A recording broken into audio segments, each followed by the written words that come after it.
TitleMatchNetwork.com. That just takes time. Memories of how the company was run by some of your predecessors, like Jim Herd, Kip Fry, Bill Watts. Any specific memories of how your dealings were with each of them? I mean, I'll be honest with you. I got along with Jim Herd, and I probably interfaced with him after the day he hired me. I may have had 2 or 3 short conversations with Jim Herd. It just was, again, my role in the company was so far down the food chain that I didn't really interface with him at all. And in fact, I think he hired me. I may have run into him at the lounge at the Omni Hotel once or twice afterwards and had a cocktail with him. And I didn't see him again until the day he was fired. And I actually chased him out the door to say goodbye to him and thank him for hiring me, because I had heard it came from out of nowhere. Jim Herd knew really nothing about the wrestling business and probably less about the television business. But he kind of knew people. And he was a gruff, crusty, just old school kind of guy. But he wasn't stupid. And he knew there was politics and shifting sand and all kinds of, machinations of, crap going on behind the scenes. And he wanted to keep Tony and Jim a little off balance. So he flat out told me the day he hired me, I can't even do a good Jim Herd impersonation, but it was a gruff, crass kind of thing. And he basically said, "Kid, you're here for one reason only. You're here to make Jim Ross and Tony Schiavone miserable." Okay. I'd have slit both their throats for $75,000 a year back then if I had to. So it didn't really matter. If that was my job, that was my job. And I kind of knew what it meant, but I didn't really pay too much attention to it. So because of the way I was brought in, Jim, and we've talked about this subsequently in an interview, but Jim was actually pretty supportive, but Jim was not the most personable guy back then. He was a hard-working, detail-oriented, driven guy that had probably, 10 pounds of responsibility on a 5-pound plate.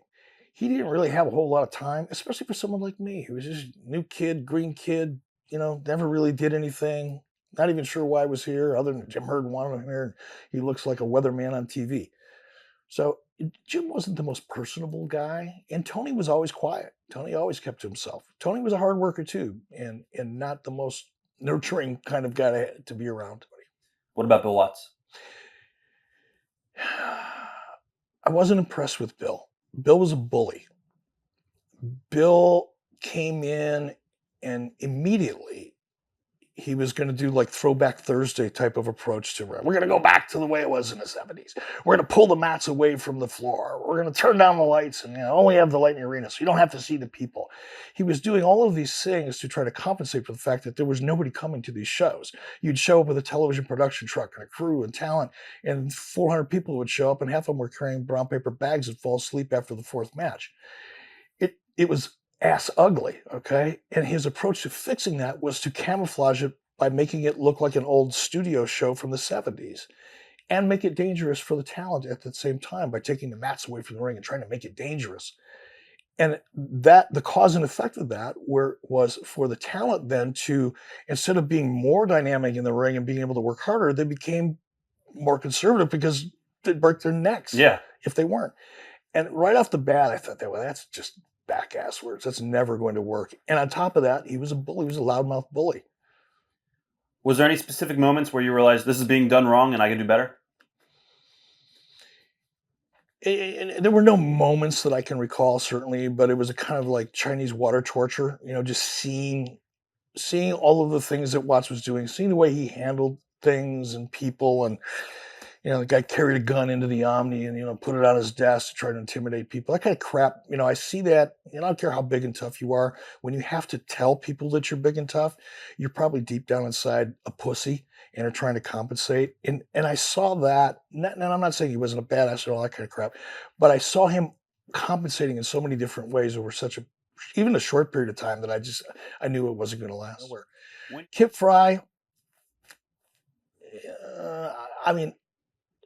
it was obvious to me that Kip Fry was a deer in the headlights from the moment he stepped into that role, and I was pretty sure it wasn't going to last. He was goofy. He was just goofy. Not, I Right. mean, he's an entertainment attorney. He went on to become very successful. He's a very intelligent guy, talented guy.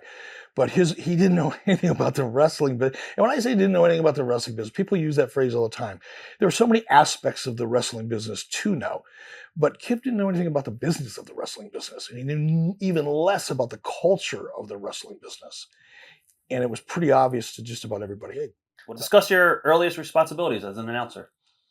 I batted cleanup as an announcer for Tony Schiavone and Jim Ross, obviously, who was running things at the time for the announcers. There's another announcer there, but I think by the name of Tony Gillum, Yeah. if I remember correctly. So I was like the C squad, D squad, cleanup guy that did all the grunt work for syndication and international and all the things that Jim or Tony didn't have time to do. Any favorite memories of working on the broadcast team for your first year? Not really. It to me it was such, I don't want to say monotonous in in a way that's derisive, but it was just work. It was like digging ditches. It was fun. I was grateful. I enjoyed being in the business, but there was no standout moments for me because I wasn't in a position to have any standout moments. I was Right. batting cleanup for the guy that batted cleanup before me. Early WCW memories of dealing with some guys like Jim Ross. Early memories of Mm. working with Jim. WCW. You How know, long Jim, between AWA closing and then you getting first? actually, I think AWA was still technically producing television when I left. Right. I had, I don't remember the chronology of all of this, but I mean, things were still bad and getting worse. And I had sent a tape, I think, down to Atlanta, and I got a call from Jim Hurd, or his office, I should say, and said, "Come on down. We want you to audition." And I went to Vern, and first thing I had to do was kiss the ring and explain what I was doing. And in fact, I think he. No, we'll go back to that in a minute. But Vern obviously supported it. He knew he couldn't afford to keep me around anymore. Wished me well, um, and I went down and did the audition. You nailed it. You got hired. I got hired. I don't know if I nailed it, but I got hired. Right. What were your first memories of the company after signing with them? You know, again, grateful. I have it actually tattooed on my wrist okay, to remind myself to be grateful. But and I hate to keep harping on that, but things were so bad for my family at that time. I mean, literally, my wife and I had a house that was being foreclosed on. We had almost no furniture. We had a box spring and a mattress and a bedroom. We had no furniture, and we were desperate. Had two little kids to feed, and I remember it was early in the morning, and we got that call for me to come down to Atlanta. And I think, I shot out of that bed like I was, fired out of a cannon. And I was so excited and grateful for being hired that I really didn't spend a lot of time doing anything but keeping my head down and doing what I was asked to do. It was a great gig. I think they offered me at the time, it was like 85 grand a year to come down there for 1 or 2 days a week, fly me down, put me up at the Omni Hotel, do my thing, and come home. It was, they were talking 1990 or 91, whatever it was. I think it was 91. Yeah. It was a hell of a good gig for me. And it solved a lot of, financial problems for me. So all I want to do is be there, do the work, keep my head down, and keep the gig. Later, when you were working for WCW, Greg, was brought into the company. Was that more or less a thank you for everything the Gagnes have done for you? Yes and no. Part of it, of course, I'm not going to deny that. But part of it was because I did then and still do have a lot of respect for Greg's point of view about wrestling. When it comes to things that took place in the ring or even directing a promo or an interview, Greg, through his father, had a very strong fundamental knowledge and a great feel for how to make it feel real. And we needed that in WCW at the time. So it was a two-part. Okay. And when did you realize that the position of executive producer would be available? I I think, and I don't remember how I exactly heard that, but after Watts left it with a lot of very unceremonious fanfare, so to speak. It was a very controversial time. And I don't know how I knew, I don't remember who told me this, but somebody who was higher up in the food chain than I that worked with the executive committee, they were furious with some of the things that had happened. And it was and again, going back to what I said to you earlier, knowing that so much of senior management, and I'm talking people that had a lot of influence at the executive committee level, the president of Turner Broadcasting, they were looking for an excuse to pull the plug on WCW. They was looking for an excuse, and Watts gave it to them like in a train car. And I believe it was somehow I ended up hearing from Bill Shaw that this is it. We're going to hire an executive producer. We're going to get away from this wrestling mentality, and we're going to try to make this a television company, or this company's just not going to be here. What are your memories of going to Bob Dew and Bill Shaw to get the position? I didn't go to Bob Dew to get the position. Again, I'm not sure. Honestly, I wish I could remember how I first heard about the opportunity, and it may have been from Bill Shaw. Bill Shaw took over for WC. Bill Shaw was, I think he was a vice president of human resources at Turner at the time, and because the issues at WCW at that time were primarily human resource issues, Ted put Bill in charge to fix those immediate problems. That was the worst. That was the most open vein at the time. And I believe Bill came in and said, this is what we're going to do, and we're going to look for an executive producer. And it was at that time that I went, well, wait a minute. By that time, I knew how to edit a show. I knew how to run the camera. I knew how to do interviews. I knew how to promote events. I understood television syndication. I knew pretty much, I wasn't an expert at any of it, but I had a pretty good grasp of all of it. And I have a pretty good feel for the wrestling side of it, at least from a formula point of view. I was never a wrestler in the ring, and I don't mean to imply that, obviously, but I had a pretty good feel for it. What the hell? Let's throw my name in the hat. All they can do is say no. Why do you think you were picked over the others trying to get the job? And was Jim Ross and Tony trying to get the job too at the time? I don't know if Jim Ross and Tony Schiavone, I believe they were trying to get the job. Jim Ross was at a big disadvantage because he was fairly or unfairly, probably more unfairly than not, so directly associated with Bill Watts that he actually got hit with a lot of the shit that hit the fan, Right. quite honestly, and it really wasn't fair. Bill made a couple big mistakes, and Ross, because he was perceived to be so tight with Bill, Jim Ross got tarred and feathered to a certain degree. I believe Tony probably tried to get the job. You'd have to ask Tony. As for why they didn't, I don't know. I think I know why I did, because Bill Shaw told me why I did. Why did you? I saw wrestling as more than what happens inside of that ring. I saw it as a broader based form of entertainment. I actually had an idea to do that. It wasn't just a philosophy. I'd actually pitched a show to the Fox network back at that time for a kids show. And so I had a philosophy. I had the ability to communicate that and prove why I believed it was the right approach. We talked about what I thought was wrong with the product at that time. And I think it was just a combination of a lot of things. Probably the same reason Vern hired me. He saw something in me, and there was enough enthusiasm and passion, and in my case at that time, at least the fundamental knowledge of the business, that he was willing to take the chance. I wasn't so immersed in the wrestling perspective. Right. And equally probably as immersed in the television side of things that it probably gave Bill some comfort. Any animosity between you and Jim Ross after you got the position? Well, I think Jim left shortly after I got the position. And again, that was and Jim and I have talked about this. We are friends. And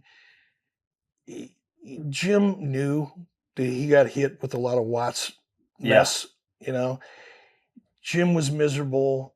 And I think me getting that job was insult to injury in many respects. I don't think he held it against me necessarily. But Jim wasn't the most happy guy as a result of everything that went on, not just me getting hired. That I think the resentment and the animosity was more between Jim and everybody else, including me, than it was between Jim and me specifically. What were the first moves that you wanted to change with the perception of WCW? I don't recall the order of things, but I knew that we had to change the perception of the brand. I knew if we wanted to be successful on a national level, that we had to appeal to a national audience and overcome the regional stigma that was so clearly associated with our product at the time. So we had to make the show look better. It had to have better production values. Well, in order to do that, you have to have people in the arena. You can't have good production values if you've got to turn the lights down so low so nobody can see that there's nobody in the building but winos. That was one thing that we had to figure out how to change.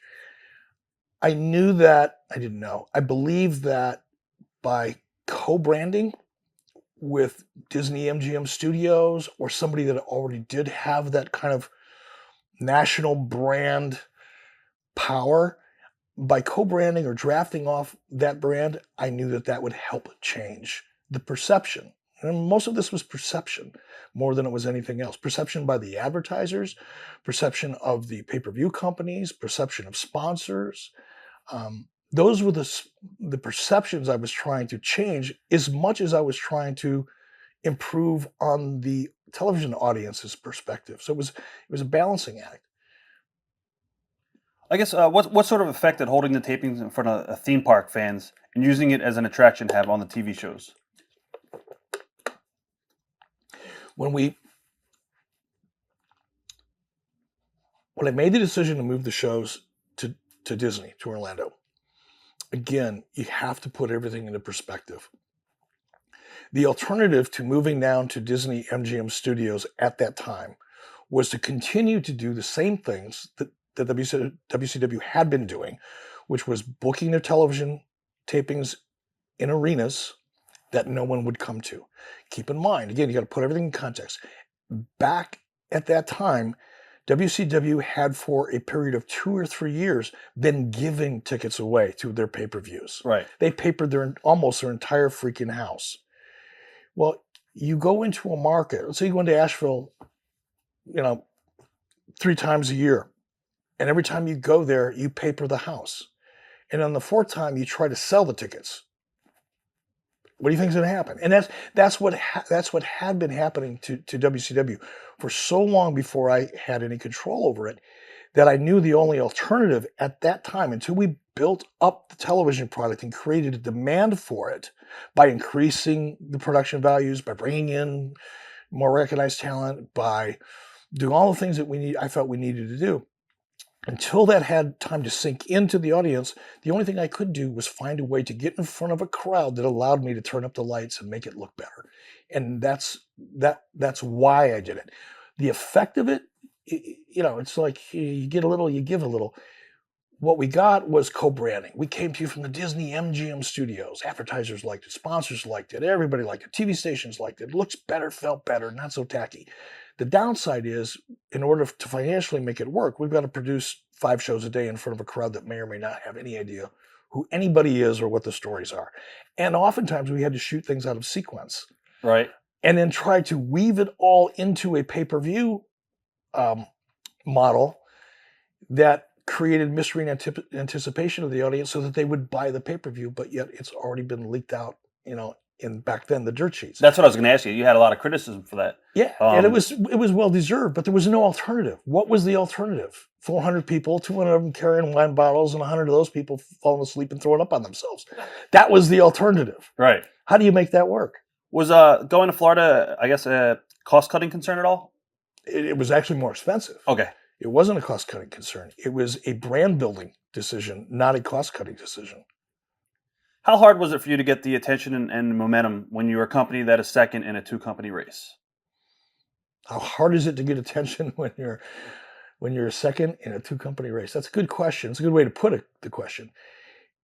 Again, go back, put it in context. We were not only number 2, we were number 2 by about 1.5 miles. If it was a horse race, they would have shot the number 2 horse a long time ago. And that was the biggest challenge, is how do you overcome that? Because the wrestling audience is finite. There is at any given moment. There's a finite number of people who will consider themselves wrestling fans. An even smaller number of those people will tune in each and every week. Of those people, most of them are very brand loyal. And the real challenge was getting them to sample our product, and once they sampled it, like it as much. I don't have to like it better. I wasn't ever hoping they would like it better. I was hoping they would like it at least as much. And that is a massive, massive undertaking. How important was it to take WCW pay-per-views and make them a monthly attraction? And was there any concern about oversaturation of the market with too many pay-per-views at the time? There was a lot of discussion internally about the monthly pay-per-view schedule, and that was a budgetary issue. There was a mandate.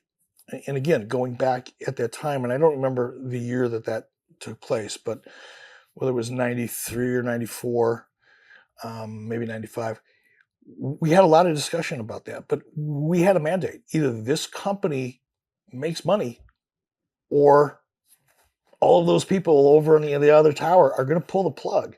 So it wasn't like there wasn't a lot of discretion. We had to be profitable, and we looked at the pay-per-view model and went, okay, well, we're generating X amount of revenue. Each time we do a pay-per-view, let's increase that line, and we did it. But there was a lot of concern about it. Were you surprised when WWE eventually followed suit? No, because it was successful. Okay. Some of your earliest acquisitions were hiring Mean Gene Okerlund and Bobby Heenan. How hard was it to get Turner to open the checkbooks and spend some money? It's interesting.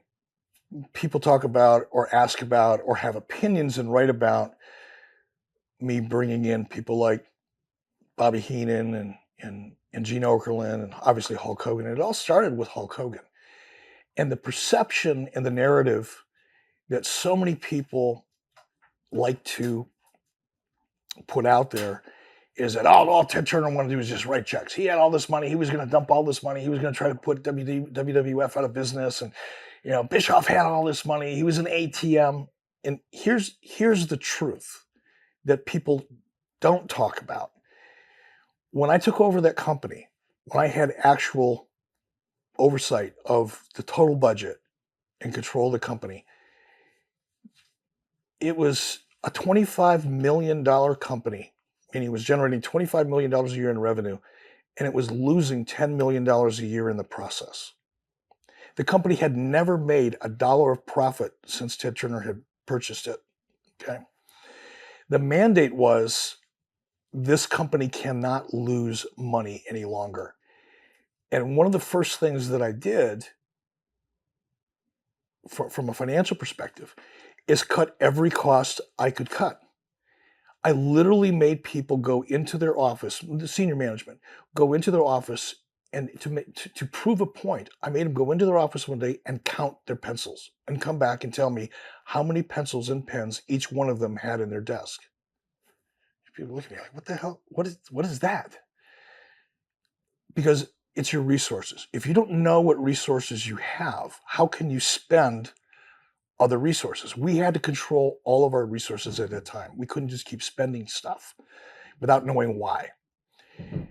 It's one of the reasons that my tenure in that company started out as controversially, especially with talent, as it did, is because the first thing I did is shut down the house shows.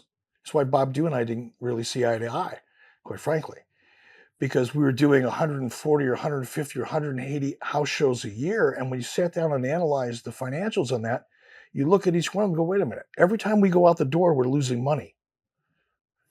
And you want to fix that by going out the door more. How the fuck does that work? I'm really not good at math. I suck at it. But I know that was wrong. So the very first thing I did was shut down all the house shows until we built a television product that it created the need or the demand or the desire in the audience to go see those people live. It didn't make sense to go out in the arenas anymore. And of course the talent hated it. Of course they did. And I was, evil Eric for making that decision. But they weren't looking at the finances. They were just looking at how it affected their lives. So that was one of the first things I did. As those types of cost-cutting measures started to work, and we went from a $10 million loss to looking like we were going to start to make some money, those same people who were so anxious to pull the plug on the company were now kind of going, fuck it. I guess it can kind of work, maybe. I don't think it will, but maybe. At least there was enough Ted Turner, not that Ted didn't didn't really need a lot of defense at the time. He was still the guy calling the shots, but at least it was justifiable. And he started feeling better about things. Some of your So earliest acquisitions were hiring me, Gene Okerlund, and Bobby Heenan. How hard was it to get Turner to open the checkbooks and spend some money? it's interesting. People talk about or ask about or have opinions and write about me bringing in people like Bobby Heenan and Gene Okerlund and obviously Hulk Hogan. It all started with Hulk Hogan. And the perception and the narrative that so many people like to put out there is that all Ted Turner wanted to do was just write checks. He had all this money. He was going to dump all this money. He was going to try to put WWF out of business. And, Bischoff had all this money. He was an ATM. And here's the truth that people don't talk about. When I took over that company, when I had actual oversight of the total budget and control of the company, it was a $25 million company, and he was generating $25 million a year in revenue, and it was losing $10 million a year in the process. The company had never made a dollar of profit since Ted Turner had purchased it. Okay. The mandate was this company cannot lose money any longer. And one of the first things that I did from a financial perspective is cut every cost I could cut.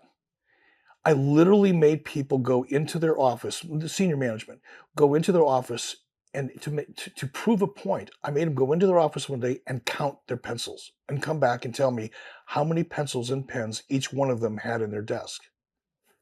People look at me like, what the hell? What is that? Because it's your resources. If you don't know what resources you have, how can you spend other resources? We had to control all of our resources at that time. We couldn't just keep spending stuff without knowing why. It's one of the reasons that my tenure in that company started out as controversially, especially with talent, as it did, is because the first thing I did was shut down the house shows. That's why Bob Dew and I didn't really see eye to eye, quite frankly, because we were doing 140 or 150 or 180 house shows a year. And when you sat down and analyzed the financials on that, you look at each one and go, wait a minute, every time we go out the door, we're losing money. And you want to fix that by going out the door more. How the fuck does that work? I'm really not good at math. I suck at it.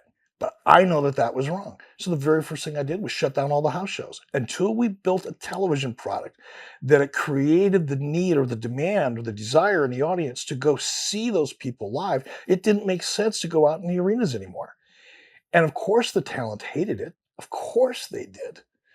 And I was, evil Eric for making that decision. But they weren't looking at the finances. They were just looking at how it affected their lives. So that was one of the first things I did.